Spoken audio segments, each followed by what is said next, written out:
Okay, this is for those of you who are still having problems with converting to the different forms of rational numbers. So you have a fraction, can you find the percent, the decimal, etc.? Okay, so percent means, I'm going to make that yellow, out of 100. And so that's going to be key to us, both finding the decimal and the fraction. We're going to divide by 100 if we're going for percent decimal. And it's important to know where the decimal point is. If the decimal point's not written, it's at the end. If it's written, obviously, it's where it is. So 105% would be 105 decimal point 0, but we don't have those. So dividing by 100, the decimal point moves 2 places to the right. If I put it in the calculator, 5 divided by 100, this is what you'd get. You'd have to put that place value 0 to allow you to recognize it's 0.05. This one would be 0.525, 525 thousandths, and this one would be 1.05, or 1 and 5 hundredths. If you are finding the fraction of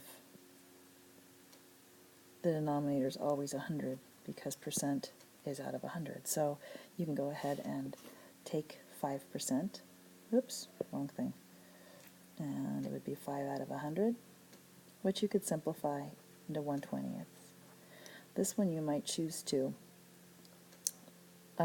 read the number, 52.5 out of 100. And because we're going to switch that over, it's like 525 out of 1,000. And then you could simplify that if you wanted to.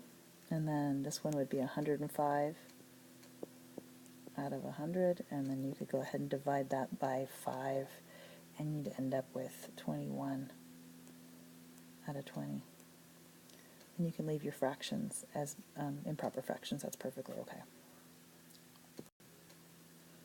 If you want the percent, you have the decimal. Here we go again. Percent has to do is 100, so we're going to multiply by 100.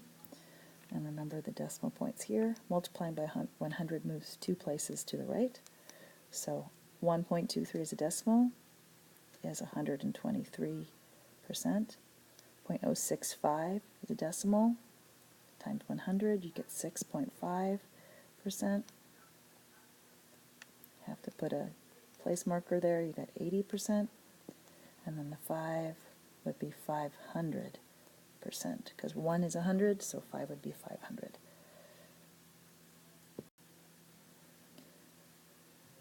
If you have a decimal and you want the fraction, it's probably easier to just change it.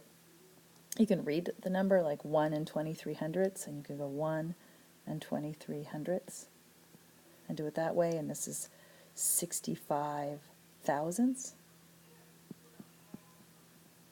And this is 8 tenths. And of course each of these can be simplified, and this would be 5 wholes or 5 ones. So those are all written as a fraction. You can simplify if needed. If that doesn't work for you, go back to changing them to percent first and putting it over 100. So 1.23 would be 123%. So it would be 123 over 100. This one would be 6.5 out of 100, and then you could make it 65 out of 1,000 and go in that direction. So read the number and put it over the correct decimal, the correct place value, or change it to a percent and go from there. Two fractions mean division. It's one of the ways of thinking about division is that this is 2 for every 8, or 2 divided by 8, divided 8 into 8 pieces. So you can go ahead and the numerator is always divided by the denominator. 2 divided by 8 is going to give you 0.25. 16 divided by 5 is 3 and 2 tenths. When you have a whole number like that, you can leave it out for a second and do the division for 1 divided by 6.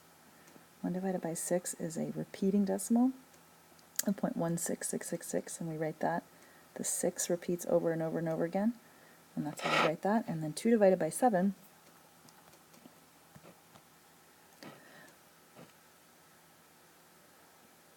is a repeating decimal, actually, that repeats 285,714. That whole thing repeats.